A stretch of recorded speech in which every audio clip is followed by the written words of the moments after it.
What's going on, guys? Joe Holka here, analyst at Fantasy Labs and the Action Network. Just a reminder, check out all the premium tools and content that we have going on over there. Both the links will be in the description below.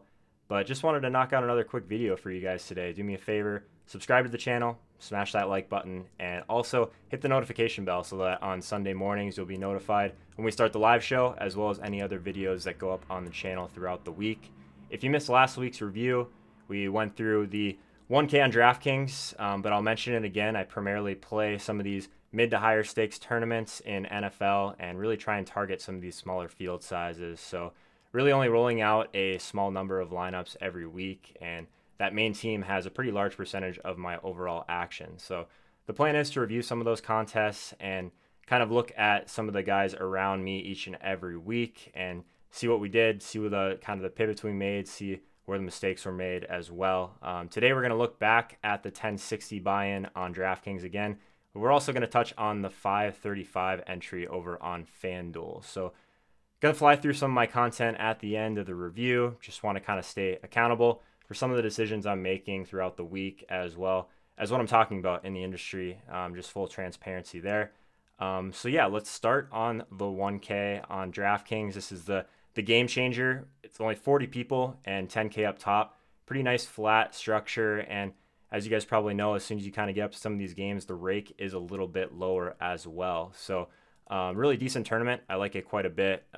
Just going to go through some teams here, and we're going to start in 7th place with Asani. Obviously, really respect what he's been able to do in the industry over the years. So always kind of trying to look and see what some of these lineups are up to, especially guys like Asani. So I thought he had a really strong team here. Went with kind of a full game stack. I talked about quite a bit throughout the week how much I like the Detroit-San Francisco game, but they were going to be pretty popular. A lot of those wide receiver options that were cheaper, as well as George Kittle, obviously.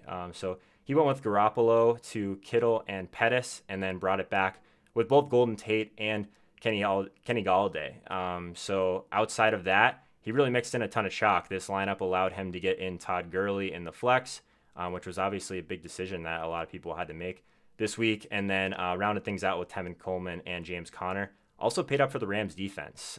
Really thought the Rams were in a great spot against Arizona. Obviously is one of the biggest favorites on the slate, but it was really hard to get up to a team that was 3,700, especially on DraftKings, when pretty much every dollar counted this past week. But in a tournament of this size, getting the Rams at 7.5%, I thought was pretty sharp. So he finished in 7th place. Just thought he had really good correlation, and kind of mixing a game stack with some of these chalk plays is something that I think is a really strong strategy, especially in field sizes of this size. So the next lineup I want to look at is going to be Empire Maker, and obviously one of the sharpest guys playing the nosebleed stakes. So obviously kind of curious his process week to week. I'm sure he's going to absolutely shred me for being poor enough, I guess, to do a YouTube video for fun, but I guess it's kind of his brand. I think he's got one of the better Twitter brands out there, so I think it's great. I actually remember, quick story, I guess, we had a meeting for the Action Network in New York City earlier this year. Peter Jennings, aka CSU Ram 88, did a presentation, and one of the bullet points was literally Empire Maker, he brings the action. I thought it was pretty funny. He definitely brings the action.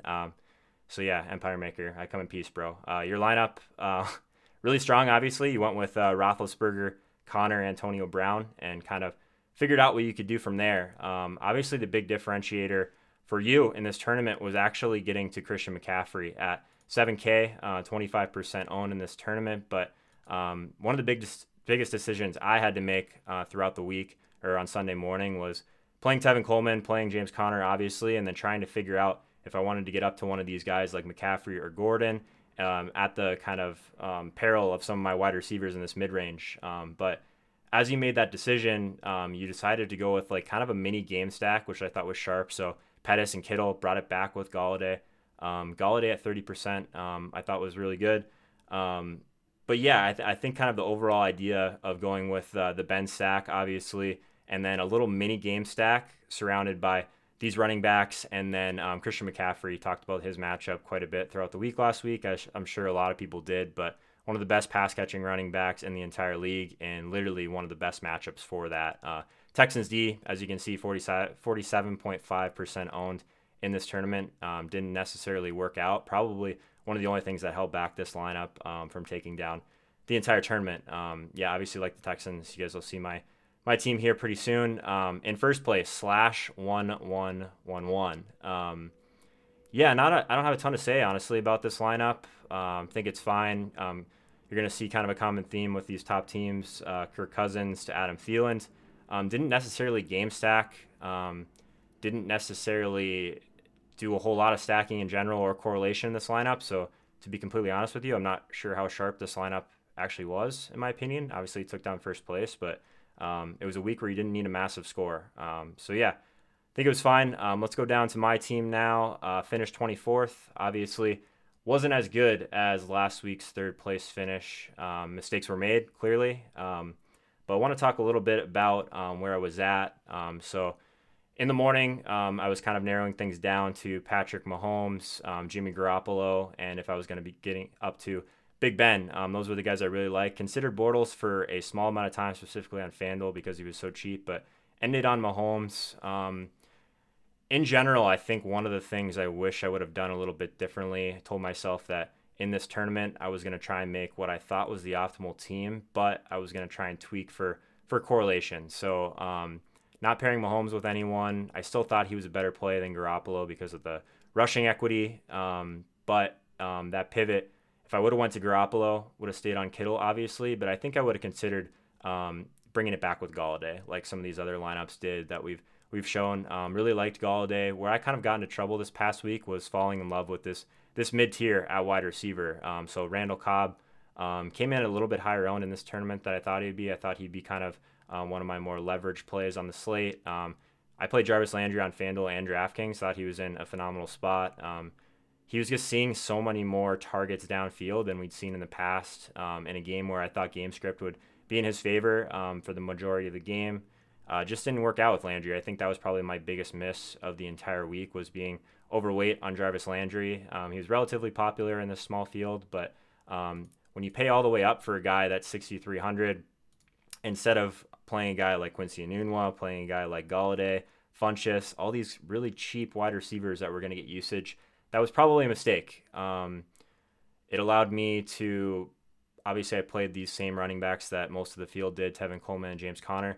But originally, this Demaryius Thomas player in the flex was TJ Yeldon. So I wanted Yeldon, Coleman, and Conner.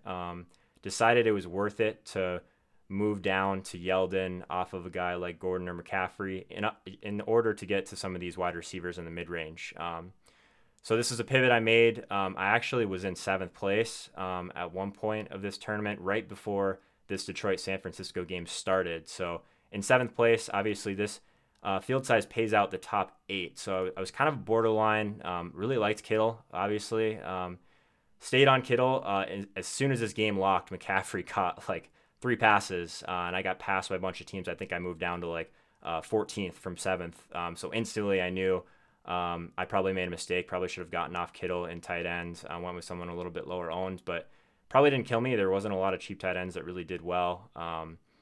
So then I was sitting there with Yeldon, who I expected to be extremely highly owned at kind of the higher stakes. So I was sitting there trying to figure out my pivots. Ended up on Demaryius Thomas because I thought Sanders would be a lot more higher owned than he ended up being in this tournament. I think Sanders ended up being around 20%. So yeah, I thought Thomas would be lower than this. So as soon as I saw the ownership, knew I was pretty much dead on this team. Anytime you're making a swap like that, you really need to get a player that's going to be a little bit more unique and give yourself a chance. Salary is pretty much irrelevant at that point, so maybe I should have been looking towards some other guys in that spot. Considered a couple of the Detroit guys that would have made a little bit more sense. I'm pretty sure I could have gotten to Galladay or Marvin Jones. I can't quite remember exactly what the guys I was considering was, but thought Demaryius would be the lowest owned of that group. So it just didn't work out. 24th, fine score, obviously not enough to cash. But yeah, mistakes were made. Congrats to /1111 on the 10K for first place in this tournament. I'll try and do better next time. Let's jump over to FanDuel now. Didn't touch on this tournament last week, but really like the luxury box on FanDuel last week. It's actually a 2 max tournament, 10K up top. Again, but only 80 people. So it's still another really small samples, really small field size. So that's something that I think's super important in some of these tournaments that I've been attacking. So fortunate enough to finish 8th with both my teams. So nice to kind of make back some of those losses from DraftKings. Nice to get out of this week in general with a small profit, I guess. But so yeah, my team pretty similar to my core on DraftKings, except for ended up getting up to Ben on FanDuel. I thought that was something that was pretty easy to do, honestly, because Mahomes was only $100 off. In reality, probably should have diversified a little bit more, but this team's very similar to my DraftKings team. Same running backs, except for I was able to get to Todd Gurley because the pricing significantly softer on FanDuel per usual. Really like the Chargers defense the entire week, obviously against Buffalo. If people were kind of getting off of that because of some of the sharp line movement, and obviously Bosa still not in, I think it makes a decent amount of sense. Ultimately on FanDuel, I thought that the Chargers were easy to get up to. So I went with that. Todd Gurley played Kittle on both my teams. Quincy Enunwa, basically a lock on FanDuel at 5K. Just seeing a ton of usage. I wish I would have considered him a little bit more on DraftKings, but his price was just egregious on FanDuel. Mentioned how much I like Jarvis Landry, so kind of the same core of guys. And then Todd Gurley. Obviously, this team could have done a lot more damage in this tournament. When you've got two teams and you move up, you can take out a decent portion of the prize pool if things kind of break your way. Obviously, Gurley went out with cramps later in this game, didn't get a full game, but still scored 3 touchdowns, which was nice. Just not a ton of yardage from Gurley. If Kittle would have given me much of anything, probably would have had a chance to move up a couple slots here. But yeah, what you guys are probably wondering is, like, why did I roster the same team twice in this tournament? And the reason is, for this 2 max, such a small field size, I kind of saw my first lineup as more of a starting point. So what I was going to do if I was behind was basically be able to pivot with some of these later guys in the later games, and maybe kind of hit leverage in 2 different spots. So at least give one of my teams a chance to pass some players. And if there was kind of a coin flip, so say I was thinking about Demaryius Thomas on that other lineup, maybe I would have gone to DT if I was behind on this team, and one of the other running backs, maybe David Johnson, for example, who's going to be significantly lower owned than Gurley. But the upside of playing the same team, if it's doing extremely well, is I could stay with what I had, stay on what I think was optimal in the later games, at least with Kittle and Gurley. And then it allowed me to, if everything broke my way, this tournament with 10K up top turns into a tournament with 7K or 17K worth of upside, say if you take out number 1 and number 2. I definitely don't think that this is a viable strategy to do in a lot of tournaments, but in something this small, I do think there's an argument for starting with one core and then kind of expanding if you need to, if you're behind, if you're a borderline team after the morning games. Just in general, I think late swaps underutilized even at the high stakes. So that was my thought process. This coming week, I do believe it is a single entry, so might not be able to test that again this coming week, but keep you guys posted on that. Another lineup that I really wanted to touch on was Peter Gibbons, another guy that's been around the industry for a ton. He's definitely taken a lot of money for me in NHL over the years. Really respect him in general, so I wanted to see what his team was like up top, and mentioned how Patrick Mahomes was $100 cheaper than Ben. He actually came in at 2.5% on in this tournament. So really sharp play by Gibbons. Really liked Mahomes. Everyone liked him on DraftKings just because of his price. But maybe playing him on FanDuel with a guy that has a ton of upside makes a lot of sense in a tournament of this size. He obviously did go to Tyreek Hill, which really helped out this team. But it was a decent game stack, obviously, because he brought it back with Connor and Antonio Brown. I guess I haven't really talked about Antonio Brown a lot, but I had him in all my teams. Basically thought he was a lock just because of the man coverage thing, just shreds man coverage. Talked about it quite a few times last week, as well as a lot of other people in the industry. So Antonio Brown, kind of building around him and Connor, played Coleman as well, and Gurley. So we had the same running backs. His differentiator was he went to Jared Cook for $600 cheaper than Kittle. Significantly lower ownership. Just kind of a theme for some of these plays, especially at tight end where there's so much variance. Maybe it was a mistake to play Kittle, even though I thought he was the best play, 45% owned. Definitely could have differentiated a little bit more there, but really liked just the roster construction from this team in general with these game stacks. And then the Washington Redskins defense at 13.8%. Washington was definitely a team I was considering earlier in the week. And on FanDuel, they were probably even a better play at 3,700. So cheap. Even I think on FanDuel, they were considerably more. So they were a team that's going to pressure. Andrew Luck will take sacks. They were at home. They were a home favorite.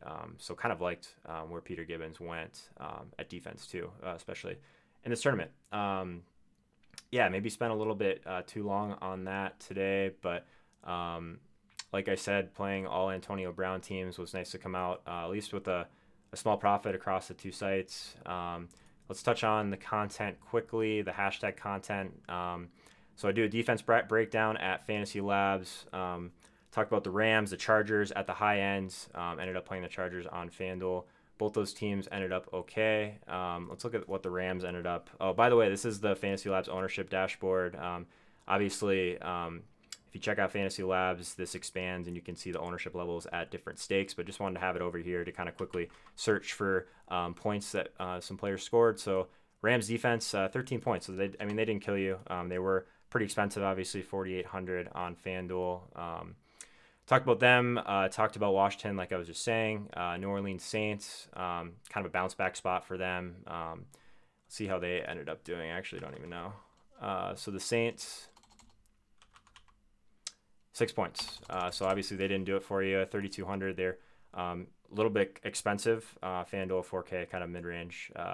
San Francisco, this kind of was a different, didn't end up getting there, obviously, on either of my teams on DraftKings and FanDuel, but I think the process is decent with the 49ers because I think people sometimes cross off these defenses in games that they think are going to be high scoring. And what we really want is turnovers. We want sacks. We want pass attempts.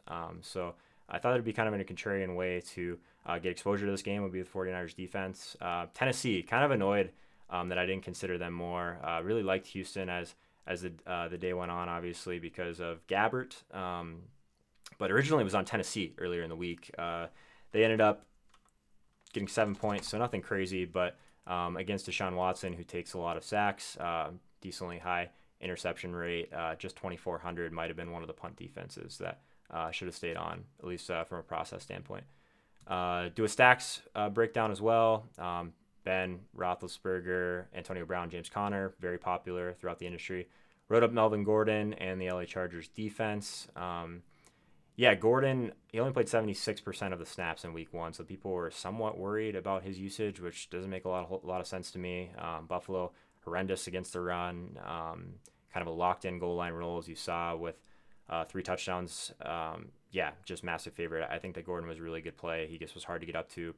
Probably would have landed on McCaffrey on that team if I would have made the pivots I was talking about before, but hashtag regrets. So yeah, this other team, looking at Watson to Hopkins, really liked Hopkins kind of as a leverage play off of Antonio Brown. Bring it back with Corey Davis. This is kind of before that injury kind of looked a little bit more kind of pronounced throughout the week. So Corey Davis, let's see what he ended up with. 10.5 points. So, I mean, he didn't kill you at 5,100, kind of in that mid-range. Just preferred guys like Galladay, Anunwa, Randall Cobb. I guess I didn't really even touch on why I was on Cobb before. Thought that there was a chance that he would just shred through the middle against this Vikings defense, and that that Rodgers would kind of lean on him the way he did the week before. What I didn't expect is that Devontae Adams was moved into the slot a lot more than I thought they would to kind of avoid Rhodes. Didn't anticipate that. So maybe Cobb wasn't as sharp of kind of a pivot as I originally thought. And then, yeah, the game stack was, like I said, I really liked this Lions and 49ers game. Leverage play. Talked about DeAndre Hopkins. Obviously, the leverage play was Michael Thomas. Just guys just absolutely smashing. Talked about him and Julio are kind of in that same salary range, but I still thought Hopkins would get the lowest ownership of those guys.